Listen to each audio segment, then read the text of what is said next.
Chapter 4 Sai Baba's First Advent in Shirdi Mission of the Saints Shirdi a holy Tirth personality of Sai Baba Dictum of Goulibuva Appearance of Vithal Kshirsagar Story Das Ganu's Bath in Prayag Immaculate Conception of Sai Baba and his First Advent in Shirdi 3 Wadas. In the last chapter, I described the circumstances which led me to write Sai Satcharitra. Let me now describe the first advent of Sai Baba in Shirdi. Mission of the Saints Lord Krishna says in Bhagavad Gita, chapter 4, 7-8, that whenever there is a decay of dharma, righteousness, and an ascendancy of unrighteousness, I manifest myself, and for the protection of the virtuous, the destruction of the vicious, and for the establishment of righteousness, I manifest myself in age after age. This is the mission of Lord, and the sages and saints, who are his representatives, and who appear here at proper times, help in their own way to fulfill that mission. For instance, when the twice born, i.e. the Brahmins, the Kshatriyas and the Vaishyas neglect their duties, and when the Shudras try to usurp the rights of the higher classes, when spiritual preceptors are not respected but humiliated, when nobody cares for religious instructions, when everybody thinks himself very learned, when people begin to partake of forbidden foods and intoxicating drinks, when under the cloak of religion, people indulge in malpractices, when people belonging to different sects fight amongst themselves, when Brahmins fail to do Sandhya adoration, and the orthodox their religious practices, when yogis neglect their meditation, when people begin to think that wealth, progeny, wife are their sole concern, and thus turn away from the true path of salvation, then do saints appear and try to set matters right by their words and action. They serve us as beacon lights, and show us the right path, and the right way for us to follow. In this way, many saints, viz. Nivritti, Jnandev, Muktabai, Namdev, Gora, Gonai, Eknath, Tukaram, Narhari, Narsi Bhai, Sajan Kasai, Savta, Ramdas, and various others did appear at various times to show the right path to the people, and so presently came Sri Sai Baba of Shirdi. Shirdi a holy Tirth chapter 4:17 The banks of the Godavari river, in the Ahmednagar district, are very fortunate for they gave birth and refuge to many a saint, prominent amongst them being Gyaneshwar. Shirdi also falls in the Kopargaon taluka of the Ahmednagar district. After crossing the Godavari river at Kopargaon, one gets the way to Shirdi. When you go 3 course, 9 miles, you come to Neemgaon, from whence Shirdi is visible. Shirdi is as famous and well known as other holy places like Gangapur, Narsinghwadi, Odamba on the banks of Krishna river. As the devotee Damaji flourished in and blessed Mangalveda, near Pandharpur, as Samarth Ramdas at Sajjangarh, as Sri Narsimha Saraswati at Saraswatiwadi, so Sainath flourished at Shirdi and blessed it. Personality of Sai Baba It is on account of Sai Baba that Shirdi grew into importance. Let us see what sort of a personage Sai Baba was. He conquered this samsar, worldly existence, which is very difficult and hard to cross. Peace or mental calm was his ornament, and he was the repository of wisdom. He was the home of Vaishnav devotees, most liberal, like Karna, amongst liberals, the quintessence of all essences. He had no love for perishable things, and was always engrossed in self-realization, which was his sole concern. He felt no pleasure in the things of this world or of the world beyond. His antarang, heart, was as clear as a mirror, and his speech always rained nectar. The rich or poor people were the same to him. He did not know or care for honor or dishonor. He was the Lord of all beings. He spoke freely and mixed with all people, saw the actings and dances of nautch girls, and heard Gajjalu songs. Still, he swerved not an inch from samadhi, mental equilibrium. The name of Allah was always on his lips. While the world awoke, he slept, and while the world slept, he was vigilant. His abdomen, inside, was as calm as the deep sea.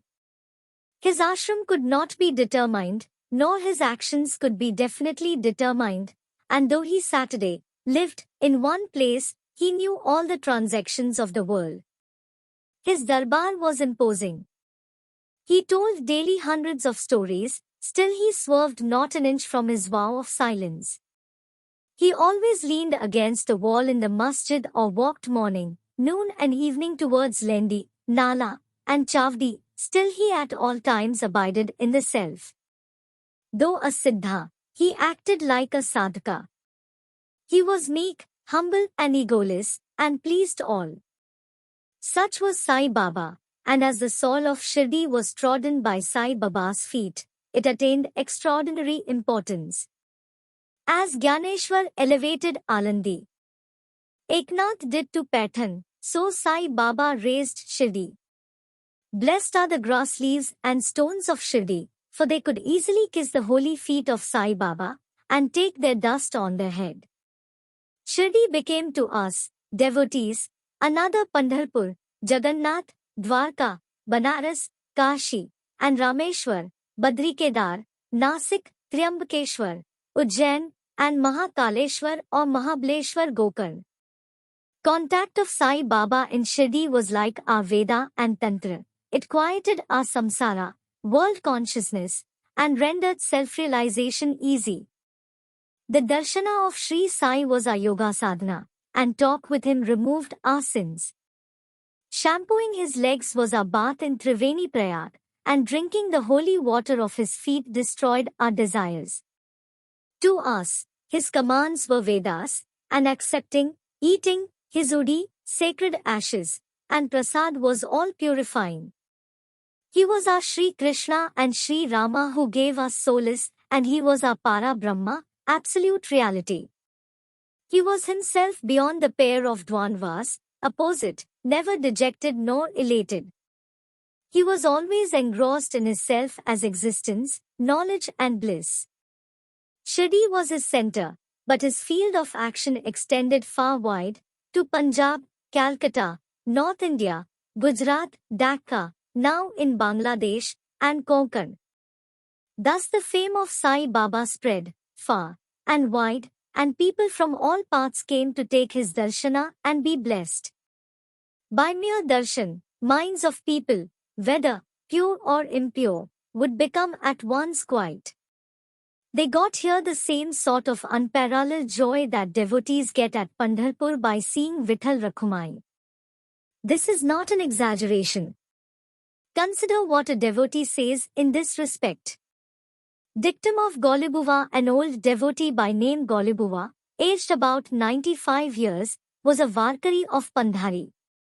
He stayed 8 months at Pandharpur and 4 months Ashadha to Kartik, July to November, on the banks of the Ganges. He had an ass with him for carrying his luggage, and a disciple as his companion. Every year he made his vari or trip to Pandharpur and came to Shirdi to see Sai Baba, whom he loved most.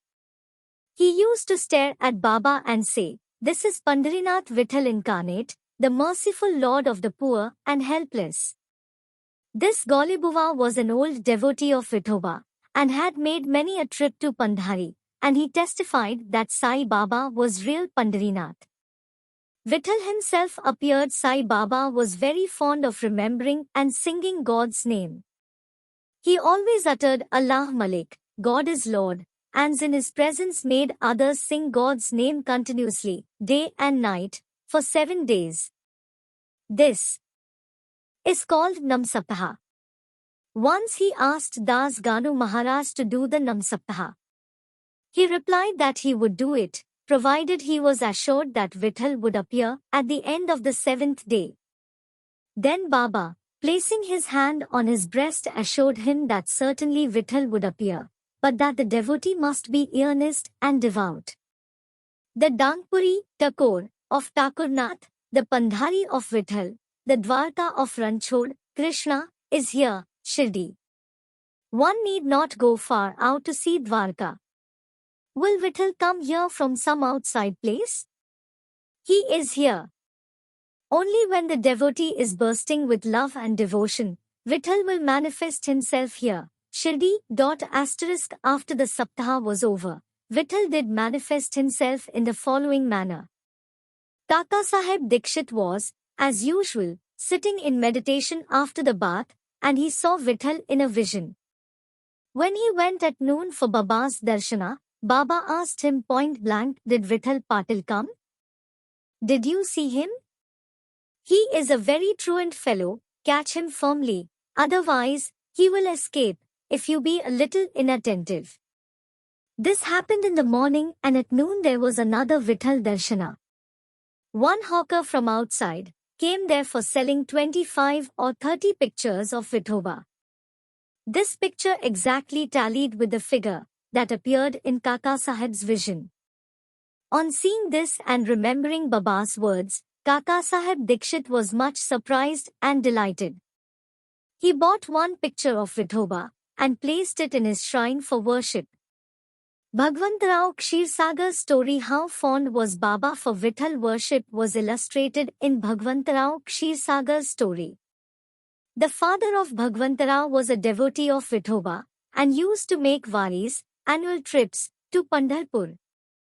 He also had an image of Vithoba at home, which he worshipped. After his death, the son stopped everything, the vari, the worship and Shraddha ceremony, etc. When Bhagwantarao came to Shirdi, Baba, on remembering his father, at once said his father was my friend, so I dragged him, the son, here. He never offered Naivedya, offering of food, and so he starved Vithal and me. So I brought him here. I shall remonstrate him now and set him to worship. Das Ganu's bath in Prayag the. Hindus think that a bath in the holy Tirth of Prayag 1, where the Ganga and Yamuna meet, is very meritorious, and thousands of pilgrims go there, at periodical times, to have the sacred bath there. Once, Das Ganu thought that he should go to Prayag for a bath, and came to Baba to get his permission for doing so. Baba replied to him, "It is not necessary to go so long. Our Prayag is here, believe me." Then wonder of wonders. When Das Ganu placed his head on Baba's feet, out came or flowed streams of Ganga-Yamuna water from both the toes of Baba. Seeing this miracle, Das Ganu was overwhelmed with feelings of love and adoration and was full of tears. Inwardly, he felt inspired, and his speech burst forth into a song in praise of Baba and his Leelas. Immaculate Conception of Sai Baba and his first advent in Shirdi. Nobody knew the parents, birth or birthplace of Sai Baba. Many inquiries were made, many questions were put to Baba and others regarding these items, but no satisfactory answer or information has yet been obtained. Practically we know nothing about these matters. Namdev and Kabir were not born like ordinary mortals. They were found as infants in mother of pearls, Namdev being found on the bank Bhimrathi river by Gonai, and Kabir on the bank Bhagirathi river by Tamal. Similar was the case with Sai Baba. He first manifested himself as a young lad of 16 under a neem tree in Shirdi, for the sake of bhaktas. Even then he seemed to be full with the knowledge of Brahman. He had no desire for worldly objects even in dream. He kicked out Maya, and Mukti, deliverance, was serving at his feet. One old woman of Shirdi, the mother of Nana Chokdar, described him thus.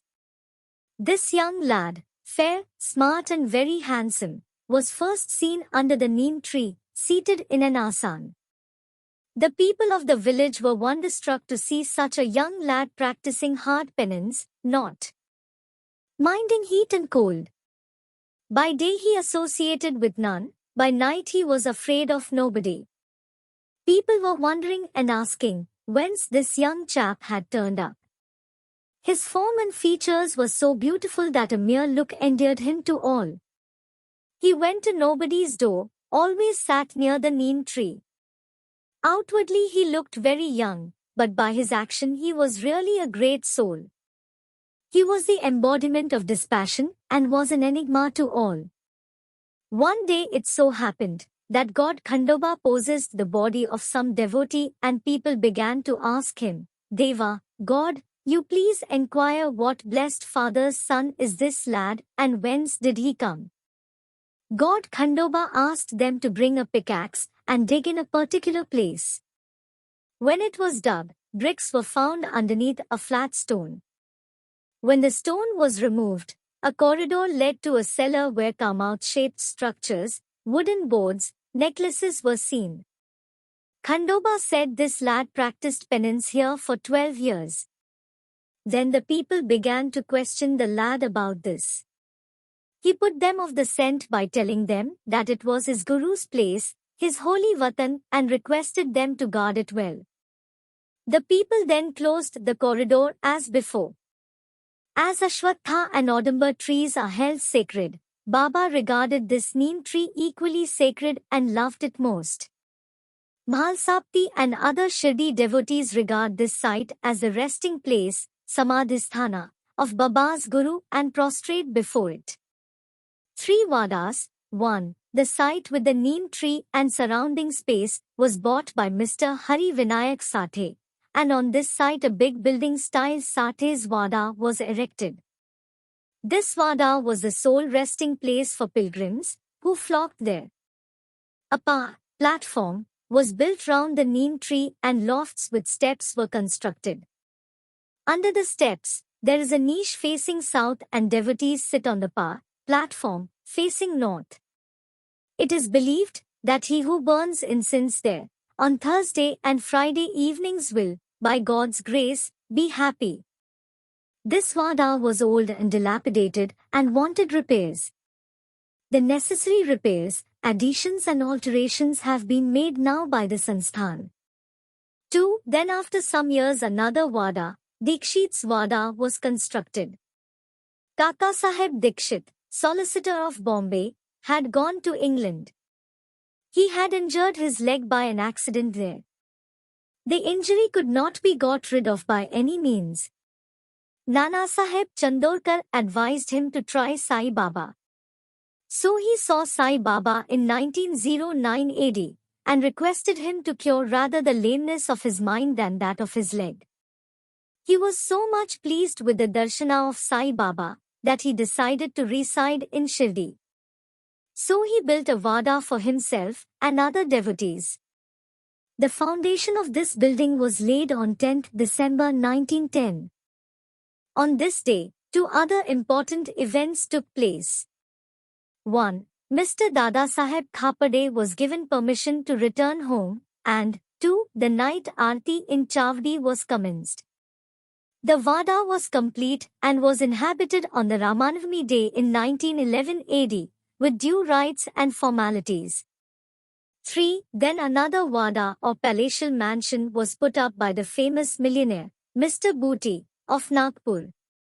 Lots of money was spent on this building, but all the amount was well utilized, as Sai Baba's body is resting in this Wada, which is now called the Samadhi Mandir. The site of this mandir had formerly a garden, which was watered and looked after by Baba. 3 Wadas thus sprang up, where there was none formerly. Of these, Sathe's Wada was most useful to all, in the early days. The story of the garden, attended to by Sai Baba with the help of Vaman Tatya, the temporary absence of Sai Baba from Shirdi, and his coming again to Shirdi with the marriage party of Chand Patil, the company of Devidas, Janki Das and Gangir, Baba's wrestling match with Mohdeen Tamboli, residence in Masjid, love of Mr. Dengle and other devotees, and other incidents will be described in the next chapter. Jai Shri Sai, peace be to all.